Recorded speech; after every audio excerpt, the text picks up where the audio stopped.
Baiklah, Assalamualaikum warahmatullahi wabarakatuh. Izin memperkenalkan diri, perkenalkan nama saya Saskia Dwi Septiani dari kelompok 4, yang dimana kami sendiri beranggotakan yaitu ada Agustina Putri, Kintan Raselia, dan Anggun Azkia Azahra. Jadi di sini kami akan menjelaskan citra penyakit padi menggunakan CNN. Baiklah, next,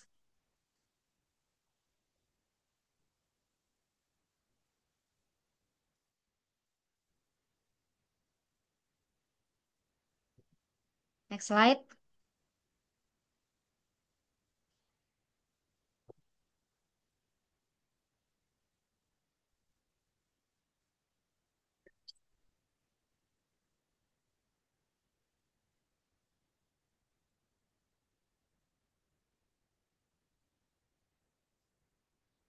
Hai.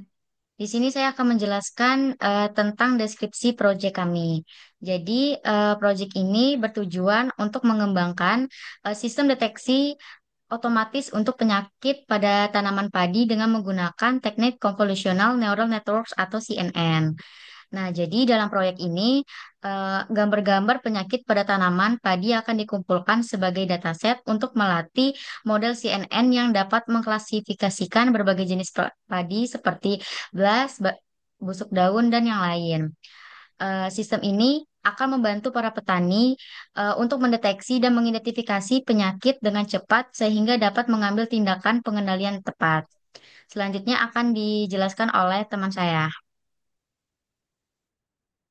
Next, di sini itu terdapat pengolahan citra, pengertian dari pengolahan citra yang dikenal dengan image processing, di mana divisi pengertian dari pengolahan citra sendiri itu adalah suatu proses manipulasi gambar digital menggunakan algoritma untuk meningkatkan kualitas ekstraksi informasi atau mengubah citra, di mana tujuan pengolahan citra itu yang pertama menyaring dan memperbaiki kualitas gambar, di mana proses ini akan bertujuan untuk meningkatkan kualitas gambar dengan mengurangi noise atau gangguan visual dan memperjelas detail gambar.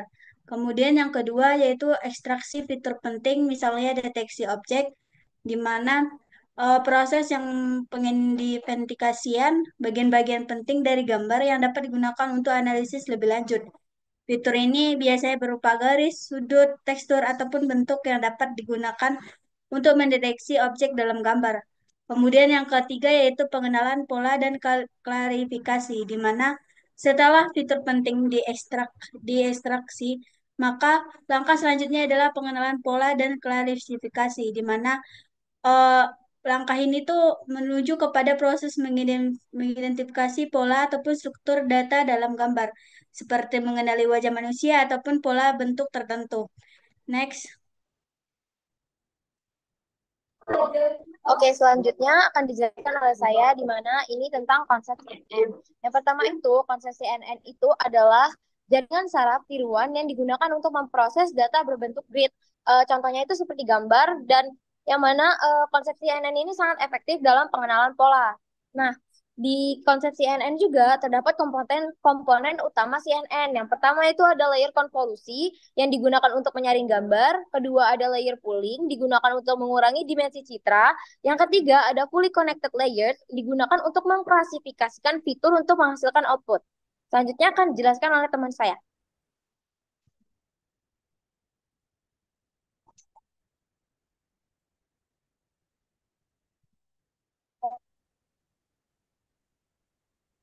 Baik, selanjutnya untuk keunggulan CNN akan saya jelaskan.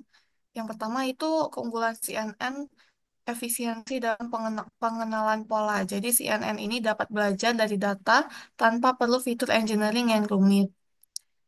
Artinya di sini dalam banyak teknik pembelajaran mesin tradisional, proses ekstraksi fitur dilakukan secara manual yang mengharuskan seorang ahli untuk memilih fitur-fitur yang dianggap relevan untuk masalah yang ingin kita selesaikan. Dalam hal ini seperti eh, menentukan padi yang busuk. Selanjutnya yaitu kemampuan ekstraksi fitur otomatis. Dalam jaringan saraf konvolusional, setiap lapisan konvolusi dilatih untuk mengekstrak fitur yang penting dari gambar tanpa perlu bantuan proses pra-pemrosesan yang kompleks. Selanjutnya itu ada ketahanan terhadap distorsi perubahan skala. Selanjutnya itu ada struktur dasar CNN. Jadi saya akan menjelaskan bagian convolution. Jadi pada layar konvolusi ini menyaring gambar menggunakan filter untuk mengekstraksi fitur lokal seperti tepi dan tekstur. Nah, filter ini diterapkan ke seluruh gambar untuk menghasilkan peta fitur, membantu model mengenali elemen dasar dan pola kompleks dalam gambar. Selanjutnya akan dijelaskan oleh teman saya. Next, di sini itu terdapat activation function atau dikenal dengan ReLU, di mana ReLU ini eh, adalah fungsi aktivasi dalam jaringan saraf tiruan yang didefinisikan sebagai fx sama dengan max 0x fx sama dengan atau max 0x. Fungsi ini mengubah nilai negatif menjadi nol dan mempertahankan nilai positif, menjadikannya sederhana dan efisien secara komputasi. Lalu akan membantu mengatasi vanishing gradation dan menambahkan non-linearitas yang memungkinkan model untuk mempelajari pola kompleks. Fungsi ini akan banyak digunakan di lapisan tersembunyi CNN untuk tugas seperti klasifikasi gambar dan deteksi objek, di mana setiap bilangan dari ReLU ini maka akan mengarah ke bilangan positif. Next,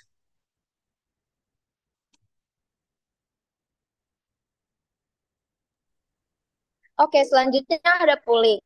Pooling adalah operasi dalam jaringan saraf convolution atau CNN yang bertujuan untuk mereduksi dimensi data sambil mempertahankan informasi penting. Filter pooling seperti max pooling atau average pooling itu bekerja dengan mengambil nilai maksimum atau rata-rata dari setiap wilayah kecil dalam data input. Yang mana itu tuh pooling ini akan membantu membuat model lebih efisien dan mengurangi overfitting dan juga menjaga fitur yang paling signifikan. Next.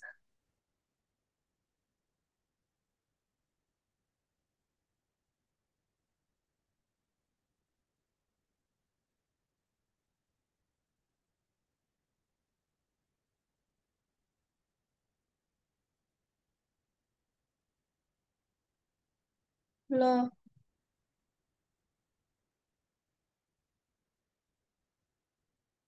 lo,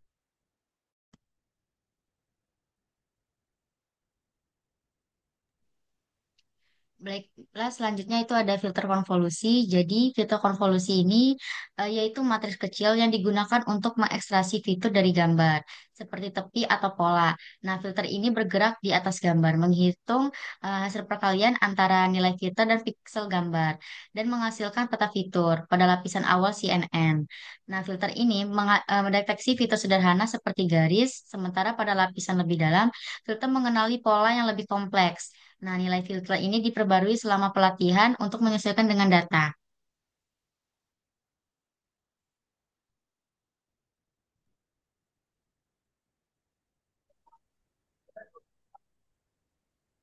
Nah, dari macam-macam filter, selanjutnya yang kedua itu ada filter median.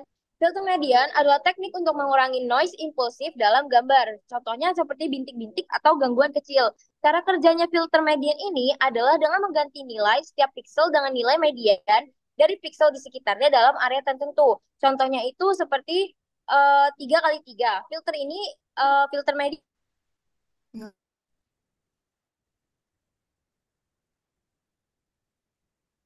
Baik, selanjutnya itu ada filter Gaussian. Filter Gaussian merupakan teknik yang digunakan untuk mereduksi noise atau gangguan dalam citra dengan cara meletakkan intensitas piksel di sekitar gambar. Filter ini bekerja dengan menggunakan fungsi Gaussian yang menghasilkan bobot lebih besar pada piksel yang berada lebih dekat ke pusat filter. Sementara piksel yang lebih jauh mendapatkan bobot yang lebih kecil. Keunggulan utama dari filter Gaussian ini hasilnya yang lebih halus dan natural dibandingkan dengan filter rata-rata biasa. Hal ini karena filter rata-rata cenderung memberikan bobot yang sama pada semua piksel, sementara filter Gaussian memberikan perhatian lebih pada piksel yang dekat dengan pusat filter. Ini menghasilkan transisi yang lebih halus dan lebih alami. Filter Gaussian ini juga sering digunakan untuk yang pertama itu untuk mengurangi noise atau gangguan pada gambar, sehingga gambar yang dihasilkan lebih bersih dan jelas.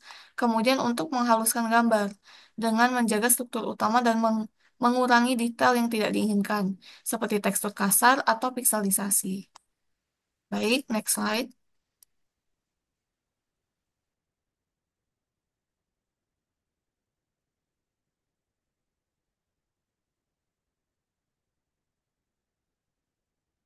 Nah, di sini terdapat codingan dari Gaussian dan Relu pooling, di mana yang di pertama itu terdapat definisi fungsi, di mana terdapat definisi fungsi bulu model input shape 128, 128,3, di mana fungsi ini akan mendefinisikan model CNN menggunakan API keras yang berbasis pada TensorFlow. Fungsi Boyle model ini akan menerima parameter, sedangkan input shape ini berfungsi untuk menentukan ukuran input gambar yang akan diproses. Di sini ukuran gambarnya itu kita lihat 128,128,3, yang berarti gambar memiliki resolusi 128 kali 128 piksel dengan tiga saluran warna dikenal dengan RGB. RGB di mana red, green, dan blue. Kemudian di sini terdapat definisi model, yaitu model sekuensial, di mana eh, bahwa lapisan-lapisan model yang ditambahkan secara berurutan satu demi satu. Kemudian terdapat konfusi dua dimensi, yaitu 32,3,3, di mana dia itu berfungsi sebagai activation relu padding SEM. Kemudian terdapat convolution dua dimensi, di mana dia itu sebagai lapisan konvolusi dua dimensi yang dia digunakan untuk ekstraksi fitur dari gambar. Kemudian terdapat angka 32 ini yang akan menentukan jumlah filter kernel yang akan digunakan pada lapisan ini. Kemudian terdapat angka 3,3 ini yang akan berfungsi sebagai ukuran filter, di mana filter ini akan bergerak sepanjang gambar dengan ukuran 3,3 piksel. Kemudian di sini kita melihat adanya kata activation relu, di mana fungsi aktivasi relu atau received linear unit digunakan untuk memberikan non-linearitas pada output konvolusi, di mana relu ini membantu jaringan untuk belajar fitur yang lebih kompleks. Kemudian di sini terdapat padding SEM, di mana padding SEM ini di mana ukuran gambarnya itu akan tetap sama setelah dikonvolusi.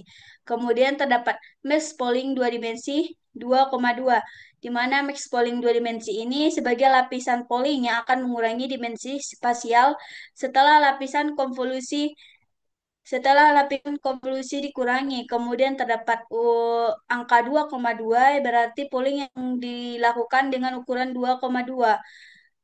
Kemudian terdapat eh, konvolusi dua dimensi 64,3,3, di mana lapisan kedua jumlah filter ditingkatkan menjadi 64.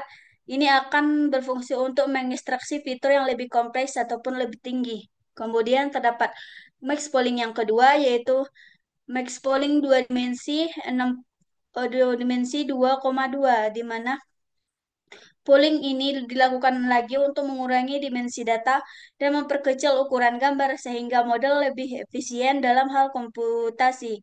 Kemudian terdapat lapisan konvolasi ketiga, yaitu convolution dua dimensi 643,3, di mana sama dengan lapisan kedua menggunakan 64 filter untuk menangkap lebih banyak fitur dari lapisan data, di mana lapisan ini akan lebih kompleks dibandingkan lapisan sebelumnya. Kemudian terdapat max polling dua dimensi 2,2, di mana polling kembali dilakukan untuk mengurangi gambar dan mempertahankan fitur penting. Kemudian terdapat compilation dua dimensi 128,3,3, di mana eh, di lapisan keempat ini jumlah filter ditingkatkan lagi menjadi 128 yang sesuai dengan codingan ini, di mana eh, angka ini akan memungkinkan model untuk mengekstraksi lebih banyak fitur dan lebih detail.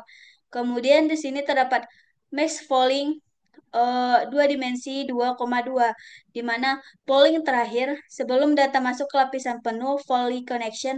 Lapisan ini mengurangi dimensi data sebelum dimasukkan ke lapisan dense. Kemudian terdapat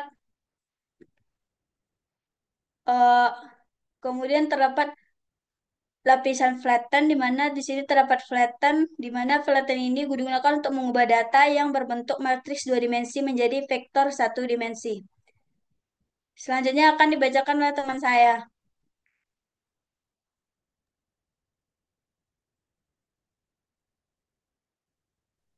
Baik, selanjutnya saya akan menjelaskan lebih detail mengenai convolution neural network di project kami ini.